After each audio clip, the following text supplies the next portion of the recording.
60-62 आदमी खुश नहीं है। प्रशांत जी, पिछले चुनाव के नतीजे हमारे सामने हैं, आप क्या सोच रहे हैं? 400 नंबर मैजिक फिगर नहीं आ सकता है, ये तो मैंने पहले भी कहा है, बीजेपी के अपनी 400 सीट कभी नहीं आ सकता। ये तो कार्यकर्ताओं को दिया जाने वाला एक नारा है और एक तरह से साइकोलॉजिकल एक गेम है भाजपा का, मोदी जी का। देखिए, उन्होंने जब पार्लियामेंट में पहली बार ये बात कही कि बीजेपी को 370 और भाजपा एनडीए 400 पार, उसके बाद से कई महीनों तक, जब तक ये चुनाव शुरू नहीं हुआ था, तो सब लोग इसी बात में लगे हुए हैं कि 400 बीजेपी की आ रही है नहीं आ रही है। कोई ये पूछ ही नहीं रहा है कि आप जीत रहे हो कि हार रहे हो। एक तरीके से मोदी जी ने 2 महीने तक पूरा नैरेटिव ऐसा बना दिया कि चुनाव मतलब कोई इसमें चुनौती है ही नहीं, सिर्फ इतना तय होना है कि बीजेपी को 400 आ रहा है कि आपको दिखाई दे रहा है चुनौती? बिल्कुल चुनौती। पहले हम लोग उन लोगों में से हैं जो शुरू से कह रहे हैं कि बड़ी चुनौती है, ऐसा नहीं है जैसा लोग समझते हैं, क्योंकि देश में रूरल डिस्ट्रेस बहुत बड़ा मुद्दा है। जो 50% लोग हैं जो आर्थिक तौर पे निचले पायदान पर हैं, जो जिसको बॉटम 2 क्वांटाइल आप कहिए इकोनॉमिक वेलबींग के तौर पे, आप आंकड़ों को देखेंगे, आरबीआई के आंकड़े ही बता रहे हैं कि बॉटम 2 क्वांटाइल के जो लोग हैं वो मानते हैं कि पिछले 5 साल 10 साल में उनकी आर्थिक स्थिति और उनकी जीवन में बेहतरी नहीं आया है। तो इन सब के बावजूद अगर मोदी जी या भाजपा जीत रहे हैं तो इसकी वजह यह है कि विपक्ष या जो उनको चुनौती दे रहा है वो उतना प्रभावी नहीं है, प्रामाणिक नहीं है, विश्वसनीय नहीं है। इसका मतलब ये नहीं है कि हर आदमी देश में मोदी जी से या भाजपा से या उनकी सरकार या उनके कार्यकलाप से खुश है। प्रशांत जी, और यही चीज़ आपको दिख रहा है। फर्स्ट फेज पोल के बाद जो वोटिंग परसेंटेज कम दिखाई दी, बाद में मोदी साहब का जो रवैया बदल गई, बात करने का तरीका बदल गई, मुसलमानों के खिलाफ भी स्टेटमेंट्स देने लगी, ज़्यादा बच्चे पैदा करना या जेवरात ले जाके मुसलमानों को लेना, इससे क्या लगता है? देखिए, क्या बीजेपी वाले घबराए हुए हैं? अलग अलग बातें हैं। एक तो कि वोटिंग परसेंटेज, लो वोटिंग टर्नआउट को लेकर इतना डिबेट चल रहा है, इसका कोई मतलब नहीं है, कोई इसका साइंटिफिक बेसिस नहीं है जो ये बता दे कि वोटिंग कम होने से किसको ज़्यादा फ़ायदा होता है।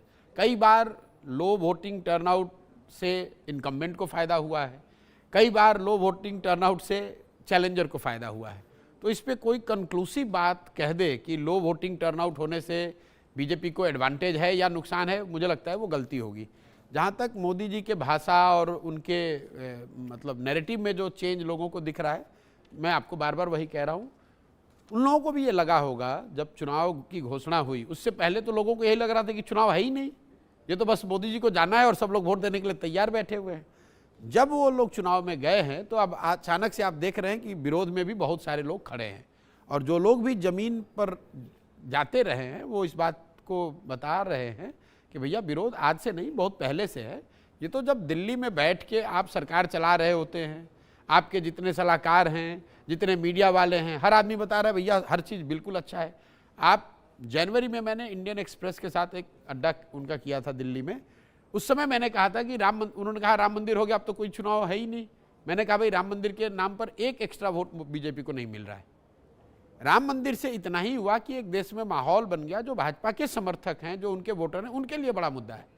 लेकिन राम मंदिर के नाम पर जो आदमी भाजपा को वोट नहीं दे रहा था, आज भाजपा को वोट देने लगेगा, ऐसा आदमी तो कोई मुझे मिला नहीं अभी तक। तो उसका कोई इंक्रीमेंटल बेनिफिट नहीं था। लेकिन देश में जनवरी फरवरी में एक माहौल था, वो माहौल वो बुलबुले की तरह था। जब आप चुनाव में गए तो आपको रियल चीज़ों से दो चार होना पड़ा, तो आपको लग रहा है कि भाई लड़ाई तो है। देखिए, परीक्षा, चुनाव, ये सब कभी आसान नहीं होता है। अगर आप इसको आसानी से ले रहे हैं तो इसका मतलब है कि प्रशांत जी, पिछले 10 साल से ब्रांड मोदी को लेके चल रहे हैं, ब्रांड मोदी को आगे बढ़ा रहे हैं हम। आपको क्या लगता है, ब्रांड मोदी और भी बड़ा होगा या नहीं कमजोर होगा? इन चुनावों से एक चीज़ तो होगा, जीत के कोई भी आए, भाजपा अभी लग रहा है कि भाजपा और एनडीए वाले जीत कर आ रहे हैं, लेकिन ब्रांड मोदी इनविंसिबल है, ये चीज़ तो इन चुनाव में लोगों को दिख रहा है कि ऐसी बात नहीं है कि ये ब्रांड इनविंसिबल है, इसको कोई चुनौती नहीं दे सकता है।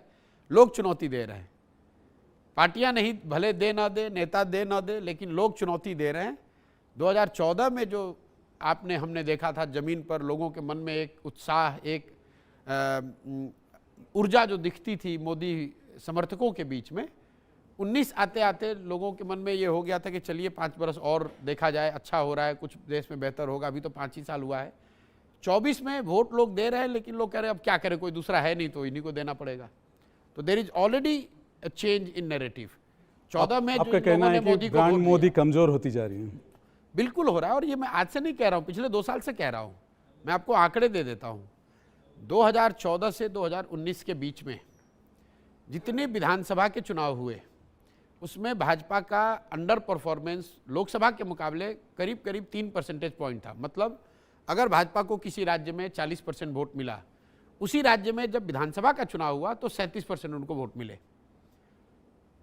तो पूरे 5 साल में भाजपा का अंडर परफॉर्मेंस उन विधानसभाओं में, उन राज्यों में 3 परसेंटेज पॉइंट का रहा। 2019 से 2024 के बीच में ये अंडर परफॉर्मेंस बढ़ के 9 से 10% हो गया। ये आपको क्या बताता है कि लोग मोदी जी के चुनाव में मोदी जी को तो वोट दे रहे हैं, लेकिन मोदी के कहने पर जितने लोग वोट दे रहे थे 14 से 19 के बीच में, उतने लोग 19 से 24 के बीच में नहीं दे रहे हैं। अब इस बार मोदी जी को भी जो लोग वोट दे रहे हैं वो भी अब ये कहना शुरू कर दिए कि भाई कोई दूसरा बेहतर हो नहीं है, इसलिए आपको दे रहे हैं। एक बड़ी संख्या ऐसे लोगों की है जो कि 14 में ये कह रहा था कि मोदी आएंगे तो पूरा देश बदल जाएगा, इसलिए वोट दे रहे हैं। आज एक बड़ी संख्या ऐसे लोगों की है जो कह रहा है कि भाई इनसे बेहतर कोई नहीं है, इसलिए इनको दे रहे हैं। तो दोनों में काफ़ी फर्क है। वोट की संख्या शायद बराबर रहे, वोट का परसेंटेज भले सेम हो, लेकिन लोगों के मन में जो उत्साह था, जो विश्वास था, वो नीचे आया है। और to that extent brand value would have come back. आप किसी भी ब्रांड को, और कह रहे कि मैं एक बात खाली खत्म करूं, किसी भी ब्रांड को खर्चा करते रहेंगे तो कहीं ना कहीं उसमें हिट तो आएगा ही। आप एक और कह रहे हैं कि ब्रांड मोदी जो है कम होता जा रहा है, नहीं, और दूसरी ओर कह रहे हैं कि भाजपा सरकार बनाने वाली है। ब्रांड मोदी कम होता जा रहा है, मतलब उनकी ताकत रिलेटिव टू जो 2014 में थी, 2019 में थी, उससे कम होती जा रही है।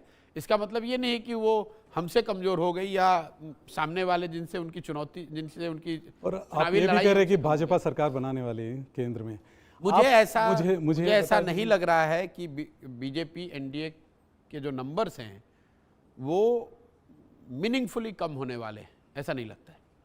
मैं ये जानना चाहता हूं कि कौन से राज्य हैं जो भाजपा को इतना बहुमत दे रहे हैं ताकि नहीं, देखिए, केंद्र में सरकार बना। पहले भी बता आया हूं कि भाजपा को अगर केंद्र में सरकार हारना है, भाजपा की सरकार को, तो उसके लिए नॉर्थ और वेस्ट में भाजपा को कम से कम 100 सीट हारना है।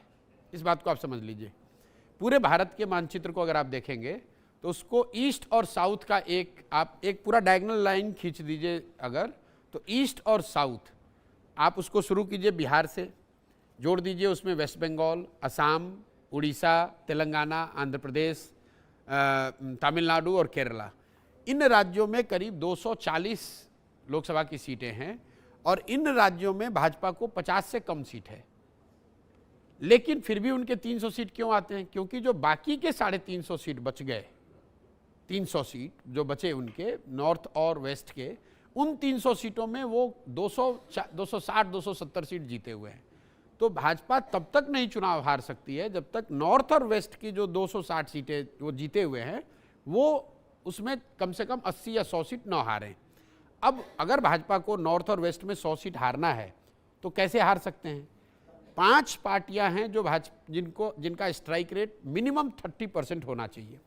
कई लोगों को लगता है सिर्फ कांग्रेस से हो जाएगा, ऐसी बात नहीं है। कांग्रेस और भाजपा का जो मुकाबला है वो समझो 250 सीटों पर है, इंक्लूडिंग साउथ। लेकिन कांग्रेस का स्ट्राइक रेट विज़ेवी बीजेपी वो सिंगल डिजिट में है।